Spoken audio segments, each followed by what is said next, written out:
కూడా. సో, మిమ్మల్ని చాలా అప్రిషియేట్ చేశారు. So, all the best for your future movies. Thank you అండి.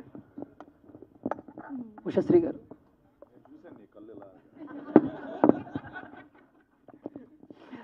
హలో ఉషశ్రీ గారు, this is Chandu, anchor from filmy looks. So first of all congratulations, మీరు మంచి చైల్డ్ ఆర్టిస్ట్ అండ్ మంచి ఆర్టిస్ట్ కూడా. కాకపోతే జీబ్రా చూసిన తర్వాత యాజ్ అ పర్సనల్ ఒపీనియన్ ఎందుకు ఈవిడికి ఎక్కువ సినిమాలు పడతలేదు, ఎందుకు మంచి మంచి క్యారెక్టర్స్ రావట్లేదని నేను పర్సనల్గా ఫీల్ అయ్యాను. బట్ మీరు ఎప్పుడైనా అలా అనుకున్నారా? ఎప్పుడైనా ఎందుకు ఇలా జరుగుతుంది, నాకు ఎక్కువ సినిమాలు రావట్లేదు ఏంటి అని ఎప్పుడు మీ అనాలిసిస్ ఏమన్నా? చైల్డ్ ఆర్టిస్ట్గా మూవీస్ చేశానండి. కేరింత తర్వాత గ్రాడ్యుయేషన్ గ్యాప్ తీసుకున్నాను, 4 years తీసుకున్నా. సో ఉన్న సర్కిల్ అంతా కూడా డిస్టర్బ్ అయిపోయింది. అండ్ జాబ్ వచ్చింది కానీ వెళ్ళలేదు.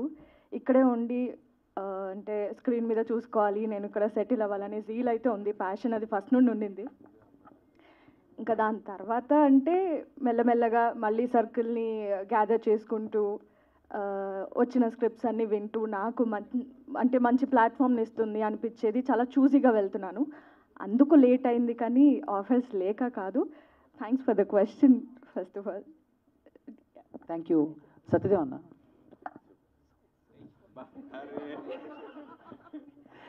ఫస్ట్ కంగ్రాచులేషన్స్ అన్న. అంటే ఓటీటీలో మీకు మంచి బ్లాక్ బస్టర్స్ ఉన్నా అప్పుడప్పుడు